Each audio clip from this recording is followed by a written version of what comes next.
ভোর হয়ে গেছে, পরিষ্কার হয়ে গেছে, হা করে আসে ছুটে আসে একদম গাড়া এসে পড়েছে। নমস্কার বন্ধুরা, শেষ পর্যন্ত সুন্দরবন চ্যানেলে সবাইকে স্বাগত। তো আজকের গল্পটা ভয়ানক এবং একটা দুঃখজনক ঘটনা নিয়ে। সুন্দরবন বাঘ ও মানুষের আক্রমণ বা সংঘর্ষ। তো সুন্দরবন রয়্যাল বেঙ্গল টাইগার মানুষের উপর আবারও হামলা চালিয়েছে। তো কি জন্য হামলা চালিয়েছে আজকের গল্পটা শেষ পর্যন্ত শুনলে অবশ্যই তোমরা জানতে পারবে। তো আমার পাশে দেখতে পাচ্ছ একটা জেঠু, জেঠুর কাছ থেকে আমরা পুরো গল্পটা শুনে নেবো। তার আগে জেঠুর নাম কি একটু বলো। প্রভাস বৈদ্য। তো গল্পটা তুমি বলো, দর্শকরা অনেকক্ষণ ধরে বসে আছে গল্পটা শোনার জন্য। কি হয়েছিল সেদিনের ঘটনা?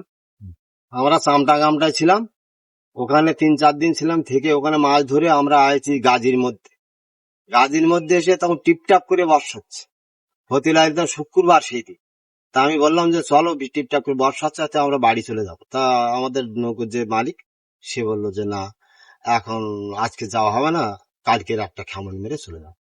যাতে গিয়ে ওই রাত্রে ওই গাজীর মধ্যে, ওই চোরা গাজীর মধ্যে ওই নৌকো রেখেছে, রেখে আর প্রবাল রাত 8টা-9টার দিকে ভাত টাত খেয়ে তখন আস্তে আস্তে ঝড় শুরু হয়েছে, ব্যাপক ঝড়। কি ঝড়, সে শুরু হয়েছে অন্তত রাত 4টে পর্যন্ত। রাত 4টে মানে বিশাল ঝড়। সে গাছের বনের মধ্যে গাছ গাছালি ভেঙে একদম গুঁড়ো করে থেকে গেছে এত পরিমাণ। তারপর আমরা 2জন ওই বনে উঠে গেল, 5জন ছিলাম, 2জন দক্ষিণ বনে উঠে গেল, আর 2জন উত্তর বনে। মানুষের এলাকায় না পুরো ডাইরেক্ট বনের মধ্যে বাঘের এলাকায়, মানুষের এলাকায়। তারপরে দুই ধারে 2জন করে 4জন উঠে গেলাম, আর একজন এই নৌকো ধরে ভেসে গাঁড়ালে ভেসে চলে যাচ্ছে। মানে নৌকা ধরে জল এসে, হ্যাঁ জলে মানে এমন স্রোতের টান হয়েছে, টেনে নিয়ে একদম গাঁড়ালে বের করে দিচ্ছে। সে বিশাল টান, মনে হচ্ছে গেটের জল বেরোচ্ছে, এত জল উচ্ছ্বাস হয়েছে। মানে তোমরা ভেবেছো হয়তো সে নেই না কি না? আমরা মনে হচ্ছে সে লোক নেই, এইটাই মনে করছি। হ্যাঁ, বাঘে টাকে ধরেছে এইরকম। আর 4জন উপরে উঠে গেছে। হ্যাঁ, 4জনের উপরে উঠে গেছে। আমরা চেষ্টা করে আর পাইনি। তারপর কাংড়ার লোক ছিল 3খানা, তারা কিন্তু যাই করে মানে বনের মধ্যে উঠে গেল, ওরা বেঁচে গেল। কিন্তু ওরা আমাদের নৌকা আর বাঁচাতে পারেনি, একদম জলের তলায় চলে গেছে।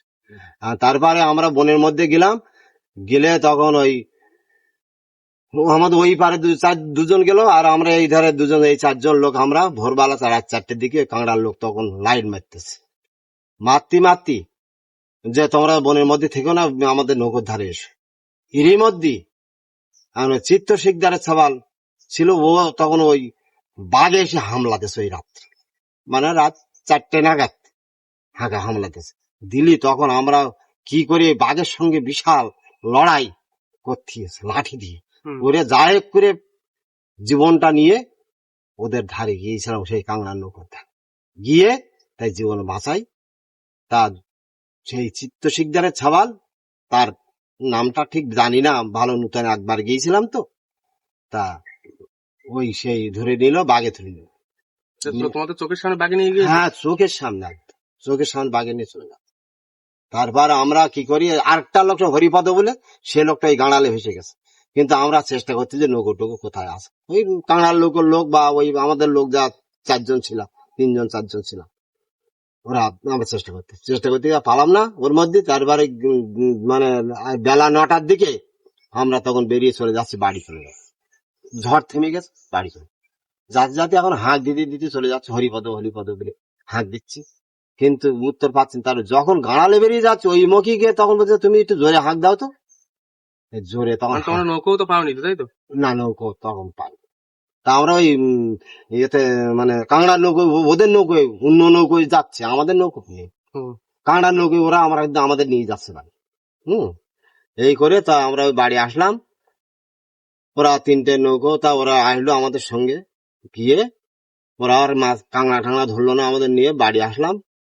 ওই সেইবার ওই চিত্ত শিকদারের ছাওয়াল, ওর নামটা কি ভুলে গেছি আমি, নামটা ঠিক জানি না, একবার গিয়েছিলাম ওদের সাথে, তাই ধরেছিল তাকে বাড়ি। হ্যাঁ, বাকি একদম তোমাদের চোখের সামনে ছুটে এসে ধরে নিয়েছিল না? ছুটে এসে মানে সে ভোর হয়ে গেছে, পরিষ্কার হয়ে গেছে, হা করে আসে ছুটে আসে একদম গাড়া এসে পড়লে। আর আমি আর একা আর কি করি, তখন লাঠি দিয়ে পেটাপিটি করেছি, যাই ওই একটা নিয়ে চলে গেল, আর আমি আস্তে আস্তে ওই কাঁড়ার নৌকো ধারে চলে গিয়ে যাই জীবন বাঁচিয়ে বাড়িতে ফিরে আসলাম। তারপর আর জঙ্গলে যাবো না মনে করে? না, আমার আর জঙ্গলে যাইনি।